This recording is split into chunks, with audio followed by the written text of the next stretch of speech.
Hello Capricorn, welcome to Gurumaa Hindi tarot. और ये reading है इस बारे में कि 10th ऑफ जनवरी से लेके 16th ऑफ जनवरी तक वाले वीक में आपके लव लाइफ में क्या होने वाला है, आप क्या एक्सपेक्ट कर सकते हैं। चलिए देखते हैं आपके लिए क्या मैसेजेस हैं इस वीक में। Messages for Capricorn.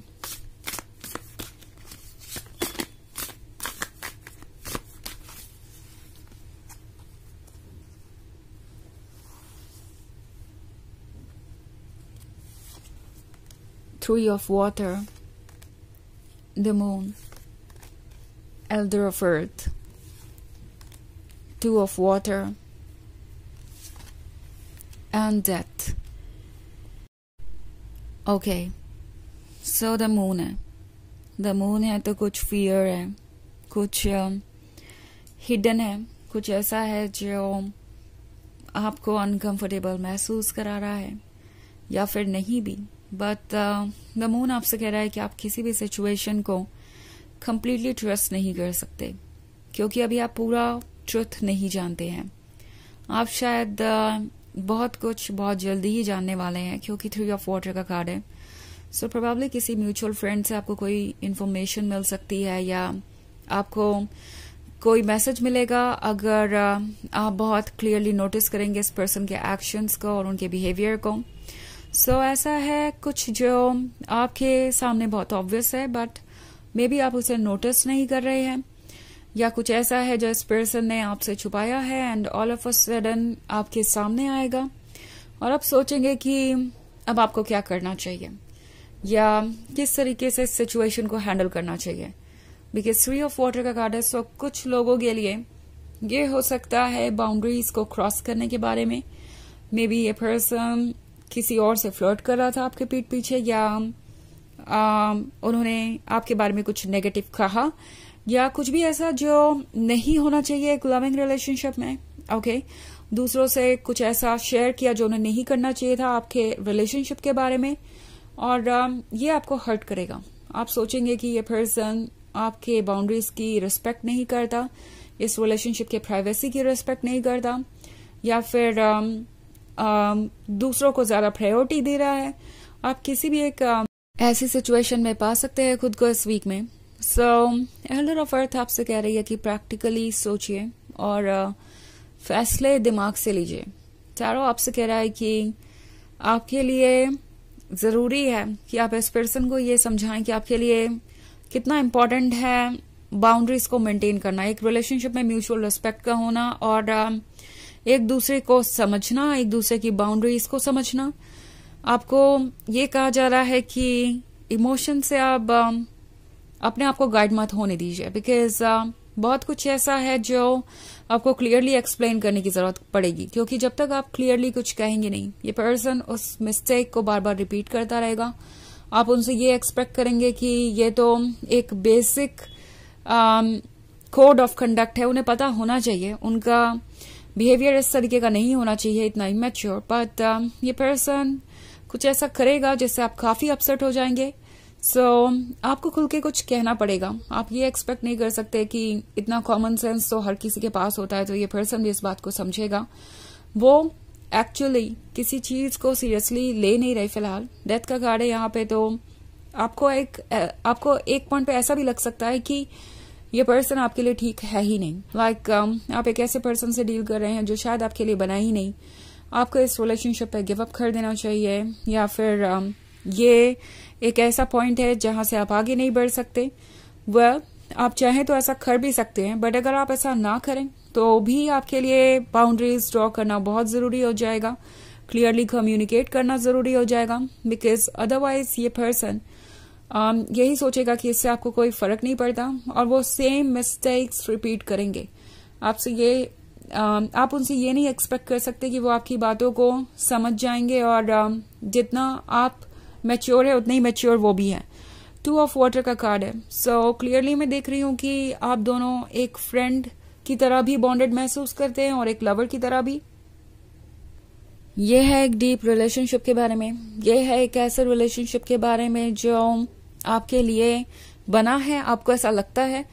But at the same time कुछ ऐसी चीजें हैं जिस पे वर्क करना जरूरी है।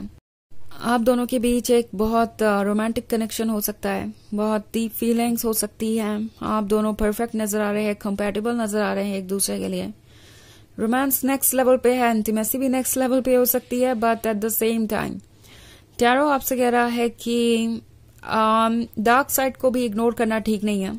इसका मतलब ये नहीं है कि आप किसी को उसके डार्क साइड के लिए कम्प्लीटली छोड़ ही दे या भूल ही जाए, बट डेफिनेटली इस पे वर्क करना तो जरूरी है। और अगर आप इस पे वर्क कर पाते हैं तो ही इस रिलेशनशिप में कंटिन्यू करना चाहिए आपको। आपका हर सेल्फ आपसे यही कर रहा है, आपकी सोल आपको यही मैसेज दे रही है। ऑल्सो वैसे ये एक जनरल रीडिंग है तो ये सबसे रेजोनेट नहीं होगी, एनर्जी रिवर्स हो सकती है अगर आप क्रॉस वॉचर हैं। इसके अलावा अगर आप पिछले वीक की रीडिंग देखना चाहें या ईयरली रीडिंग देखना चाहें 2025 की, तो उसका लिंक आपको डिस्क्रिप्शन बॉक्स में मिल जाएगा हमेशा की तरह। सो चलिए आगे बढ़ते हैं और देखते हैं और क्या मैसेजेस हैं आपके लिए कैप्रिकॉर्न।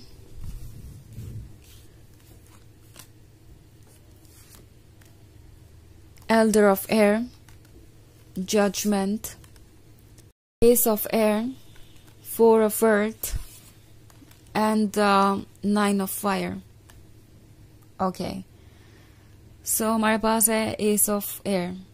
शायद आपको लग रहा है कि आप इनसे कम्युनिकेट नहीं कर सकते किसी डिफिकल्ट टॉपिक पर, ऐसा टॉपिक जो आपको कब से परेशान कर रहा है, जिस पर आप बात करना चाहते हैं, बट जब भी आप बात करना चाहते हैं ये पर्सन उस टॉपिक को या तो इग्नोर कर देता है या ऐसे एक्ट करता है जैसे कि वो टॉपिक इम्पॉर्टेंट है ही नहीं, या आप एक ओवर थिंकर हैं। आप किसी बात को लेकर इतना ज्यादा सोच रहे हैं कि आपने खुद को परेशान कर लिया है। सो एक्चुअली आपकी परेशानी की वजह वो नहीं, आप खुद हैं, क्योंकि आप नेगेटिव वे में सोच रहे हैं। सो 9 of fire आपसे कह रहा है कि खुद को प्रोटेक्ट करिए, खुद को प्रोटेक्ट करना जरूरी है और अपने आप को खोजना जरूरी है। बिकॉज शायद आप इस रिलेशनशिप में एडजस्टमेंट करते करते, सेक्रीफाइसेस करते करते ये भूल गए हैं कि आप कौन हैं, और ये आपके लिए चीजों को और कॉम्प्लिकेटेड बना रहा है। आप अपने लिए स्टैंड नहीं कर पाए अभी तक, और ये जो आपकी फीलिंग है वल्नरेबल होने की, वीक होने की या हेल्पलेस होने की, ये इसलिए है क्योंकि आप अपने आप को एक्सप्रेस नहीं कर पा रहे। एक बार अगर आप एक्सप्रेस करें और अपने आइडियाज को खुल के जाहिर करें और अपने लिए स्टैंड करें तो चीजें डेफिनेटली बदलेंगी।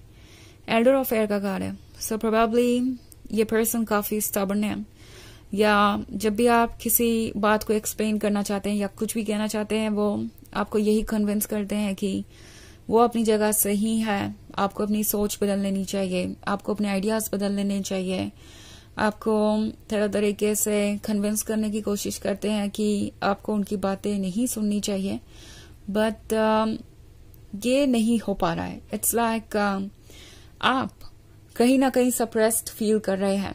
आप अगर कोशिश भी करें तो आप खुद को इससे दूर नहीं ले जा पाएंगे। ये जो फीलिंग्स हैं अंदर, अगर ये अंदर ही रहेंगी तो आप अपना 100% लव वैसे भी नहीं ऑफर कर सकते किसी को भी, चाहे खुद को, उनको या किसी को भी। जजमेंट का कार्ड है, तो जजमेंट का कार्ड आपसे कह रहा है कि जजमेंट से डरिए मत। कौन क्या सोचता है, क्या कहता है या किस तरीके से आपको फील करवाता है, उन चीजों के बारे में सोचकर एक्शंस मत लीजिए। अपने बारे में सोचिए, आपको क्या जरूरी लगता है, कौन सी चीजें आपको परेशान कर रही है, उन पर डिस्कशन कीजिए और उसके बाद ही आप फ्री हो सकते हैं इन सब प्रॉब्लम्स और इश्यूज से। ओके। ऑल्सो 4 of earth का कार्ड है, तो 4 of earth के साथ लगता है जैसे कि कुछ वर्क नहीं कर रहा है। आप ऑलरेडी ऐसा महसूस कर रहे हो सकते हैं कि कुछ तो ऐसा है जो कि रिमूव करने की जरूरत है। अगर आप इस फेरी को देखें तो वो रिमूव कर रही है इन सीड्स को यहाँ से, बिकॉज ये वो प्लांट्स हैं जो उसे नहीं चाहिए। सो अगर आप ऐसी सिचुएशन में हैं, कोई चीज आपको परेशान कर रही है, कोई पर्सन, ऑब्स्टेकल, टॉक्सिक कनेक्शन, चाहे जो भी हो, उस चीज से डील करना जरूरी है, उसे रिमूव करना जरूरी है, या उसे क्लीन करना जरूरी है, क्लियर करना जरूरी है, उस पर वर्क करना जरूरी है। ये वीक इसी के लिए है। तो चलिए देखते हैं आपके लिए ऑरेकल मैसेज क्या है।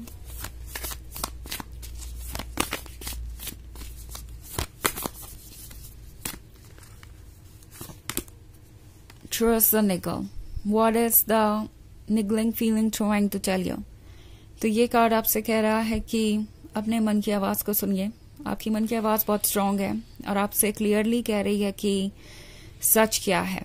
ओके, आपको बता रही है कि सच क्या है। तो इग्नोर मत कीजिए, जो इंट्यूशन आपसे कह रहा है वो कीजिए।